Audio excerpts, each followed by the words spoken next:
Decanting can seem quite intimidating to a wine enthusiast, but in fact it is a great tool to exemplify the wine irrespective of its inherent quality.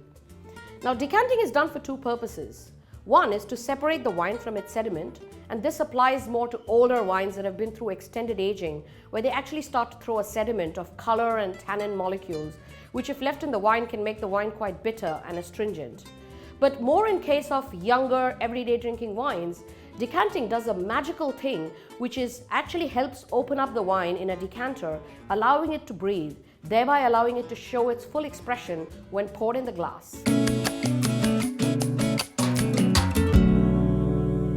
So here's my decanter collection, and as you can see, I'm crazy about decanters. Decanters are best made of crystal, preferably not cut glass or not tainted with any color, because all of this can obscure the wine. You want to be able to see the wine clearly in the decanter and appreciate it. Different shapes can be fun because they add to the glamour and the pomp of wine appreciation. But be careful when choosing a shape. It should be one that is easy to clean, which by the way should never ever be with soap water. Use only fresh water, and hot preferably, to clean the decanter. According to me, all red wines benefit from decanting. In case of very young wines, decanting helps integrate them, harmonize their flavors while they're in the glass. In case of very inexpensive or cheap wines, decanting also helps, because what it does is sometimes when you shake the wine in the decanter, it helps get rid of some of the superficial off odors that may exist on the topmost layer of the wine.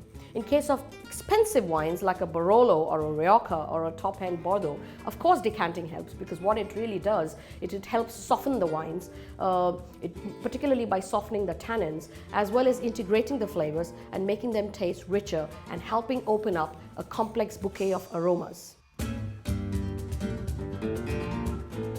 Now, how to decant? Decanting is really quite simple. Here's a decanter, the Amadeus. I love it. Open up your bottle of wine. Simply pour out your wine. I like to do this quickly and with vigor, so that the act in itself acts as an opening up process for the wine.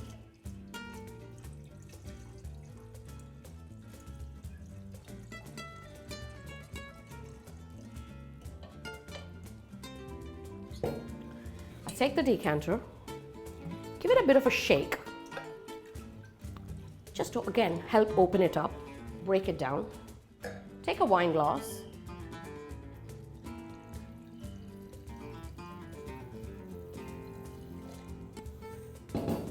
voila, your wine is ready.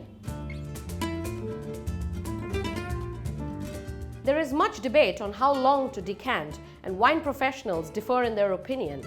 However, I believe in short and vigorous decanting. In case of very young and inexpensive wines, what I simply do is pour out the wines in the decanter, give it a quick swirl, and pour it in the glass, and to me the wine is ready to be consumed, because it just helps open up the wine very quickly. In case of very expensive and very fine wines, I will keep the wine in the decanter for no more than 20 minutes, because I believe if you keep a wine for too long, sometimes the topmost, most volatile, complex aromas of a wine, very fine wine in particular, lie on the topmost layer of a wine, and you always run the risk of losing them due to evaporation if left too long in the decanter. So I actually believe in decanting it for no more than 20 minutes before it's poured out in the glass. Not important to decant white wines. Actually, they're ready to be opened up from the bottle straight into the glass. However, if you are looking at a rather rich, full-bodied, complex white wine, let's say like an oaked Chardonnay from Burgundy or even a Napa Valley, it may actually benefit from a quick decanting. So what I would do in such a case is take a smaller decanter, not a very large one, quickly give it a pour in the decanter and pour it out of the decanter into a glass, and you will see how the oak flavors of spice and vanilla really help open up because of this action. Hey, and did you know we've recently won an award for the most innovative idea in content creation on Sonal Holland Wine TV? So you go out there and subscribe to our channel for more wine edutainment every week.